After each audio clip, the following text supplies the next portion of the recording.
ఇప్పుడు మనం తెలుసుకుందాం ప్రధానంగా వీరు రెండు రకాలుగా పుడతారు. మొదటిది డైజైగోటిక్ అంటే రెండు అండాల నుంచి పుట్టే కవలలు. వీరు ఒకే రూపంతో ఉండరు. సాధారణంగా ఉండే అన్నదమ్ములు అక్క చెల్లెళ్ళ వలె ఉంటారు.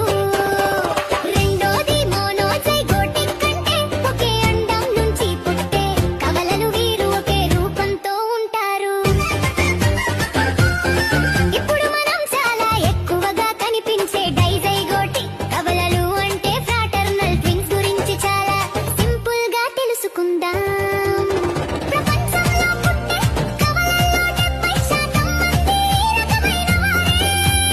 వీరు ఎలా ఏర్పడతారు? సాధారణంగా ప్రతి నెల అమ్మాయి అండశయం నుండి ఒకే అండం విడుదల అవుతుంది. కానీ కొన్నిసార్లు శరీరం ఎక్కువగా స్పందించి రెండు అండాలు ఒకేసారి విడుదల అవుతాయి.